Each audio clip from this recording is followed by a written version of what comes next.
ఏమంటారు?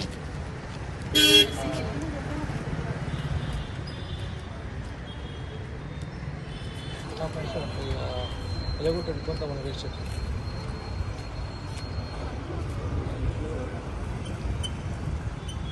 బండికైతే +2 కదా. ఏమంటారు?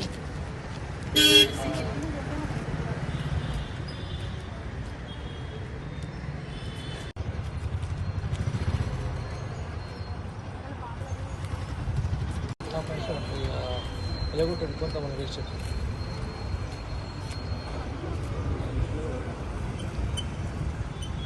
బండికైతే +2 కదా.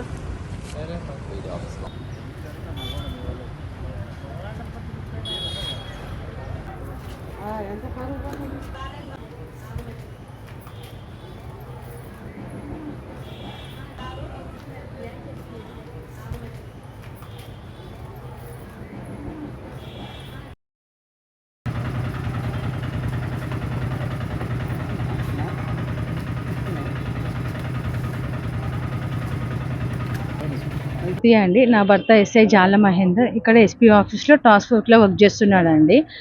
ఎక్సైజ్ కానిస్టేబుల్, వివాహిత, 3 పిల్లల తల్లి అండి. ఆమెకు భర్త జయగటి నరసింహ, బురుగుల వసంత. ఈమెతోటి అక్రమ సంబంధం ఏర్పడింది. సో ఆమెతోనే కలిసి ఉంటున్నాడు, మమ్మల్ని పట్టించుకోవట్లేడు. వాళ్ళిద్దరికి అక్రమ సంబంధానికి మేము అడ్డుకున్నామండి. నన్ను నా పిల్లల్ని చంపే ప్రయత్నాలు చేస్తున్నాడండి. ఈమె కత్తి తీసుకొచ్చి నా మెడపైన పెట్టి వెళ్ళిపోవాలి, నువ్వు డైవర్స్ తీసుకొని వెళ్ళిపోవాలి, లేకపోతే మేము చంపేస్తామని ఆమె అంటుంది. నా భర్త బీబీపేటలో, కామారెడ్డి బీబీపేటలో ఎస్హెచ్ఓ చేస్తున్నప్పుడు రివాల్వర్తో నన్ను బెదిరించాడండి, చంపేస్తా అని, విడాకులు తీసుకొని వెళ్ళిపోవాలని. నేను ఎక్కడుంటే అక్కడ ఈ వసంత వస్తుందండి. నా భర్తతో ఉండడం ఈమెకు భరించలేకపోతుంది.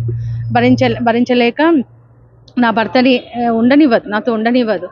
ఏదో రకంగా బయటకు తీసుకెళ్తారు, నన్ను కొడతారు, తిడతారు, అన్ని చేసి బయటకు తీసుకొని వెళ్ళిపోతుంది. నా భర్తకి ఈమెతోనే ఉంటున్నాడు సార్. అసలు పట్టించుకోవట్లేదు, మా అన్న పనులు ఏం చూడట్లేదు. నా మదర్ వాళ్ళ ఇంట్లోనే వదిలేశాడు మమ్మల్ని. మా ఫాదర్ కూడా వీళ్ళ టార్చర్ భరించలేకనే కొట్టారు సార్. గుండాలను తీసుకొచ్చి కొట్టిపించారు. మా ఫాదర్ చనిపోయారు. మా మదర్ టోటల్గా సిక్ అయిపోయింది. ఇప్పుడు ఆమెతోనే ఉంటున్నాడు. వాళ్ళ అక్రమ సంబంధానికి మేము అడ్డున్నామని చెప్పేసి మమ్మల్ని చంపే ప్రయత్నం చేస్తున్నారు సార్.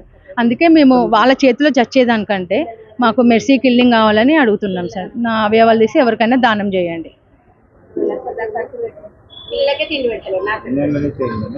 ఒక 4-5 ఆల్మోస్ట్ 5-6 ఇయర్స్ నుంచి జరుగుతుంది సార్.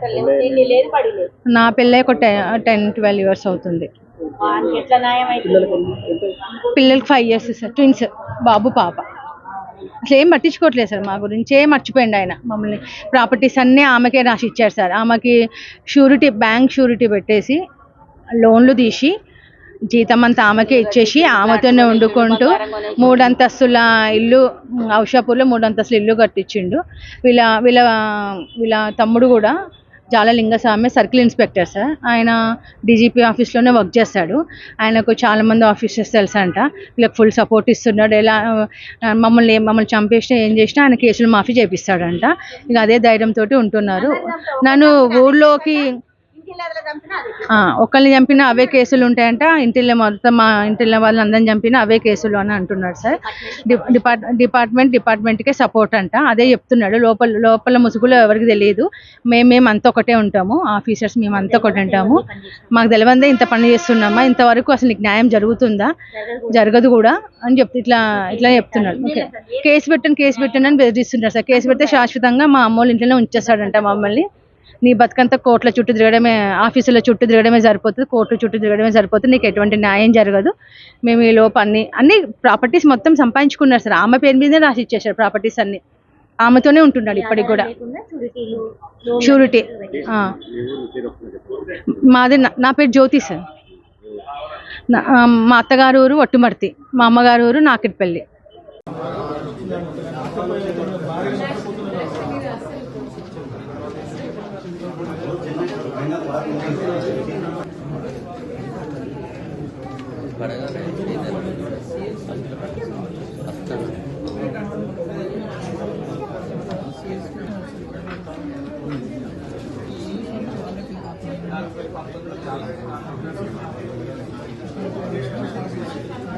ఎనిమిదినే ఉంటాయి.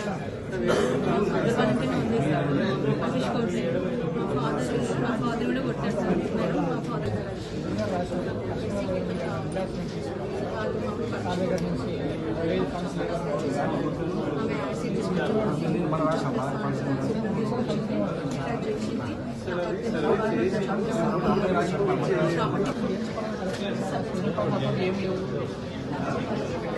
రాసిన తర్వాత పైన వేరే రాసిన సార్ మీరు సార్ ఉంటా బాగా ఆమె ఏం చెప్తారు ఆమె దగ్గర ఉన్నాడు. ఆమె శాలరీ ఇచ్చి ఆమె దగ్గరే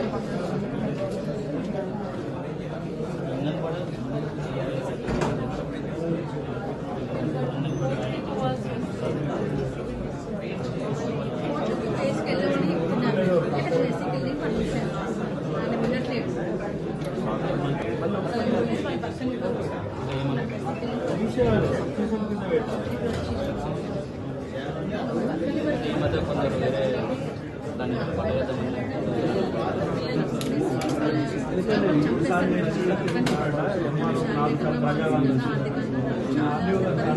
నాకు అసలు ఏం చేయాలో నాకు చేత కావట్లేదు. నా పిల్లలు కూడా పట్టించుకోవడం నాకు చేత కావట్లేదు. నా భర్త ఆమె గురుకుల వసంత లేడు. పిల్లలు నాకు భర్త ఉన్నాడు, పిల్లలు ఉన్నారు. నా భర్తతో ప్రాపర్టీస్ మొత్తం నా భర్త సంపాదించినంత ఆమె హ్యాండ్ ఓవర్లో పెట్టేసుకుంది. నా భర్త కూడా బెదిరించి ఆమె దగ్గర మీరేమి జాబ్ చేయలేదు. నాకు అసలు అంత శక్తి కూడా ఉండేది. వాళ్ళ టెన్షన్స్ వల్ల వాళ్ళు చెప్పాలంటే ఎన్నో ఉన్నాయి మేడం. పట్టినివ్వట్లేదు. నన్ను మానసికంగా, శారీరకంగా, ఆర్థికంగా అన్ని రకాలుగా నన్ను నష్టం చేసేసాడు. పట్టించుకోవట్లేదు. నన్ను పిల్లల్ని ఆశిస్తూనే నాకు ఏ చేత కావట్లేదు మేడం. నేను బతకడానికి నాకు చేత కావట్లేదు. నా పిల్లలు కూడా నేను చూసుకోలేకపోతున్నాను. అట్లా అందరినీ కొడతాను మేడం.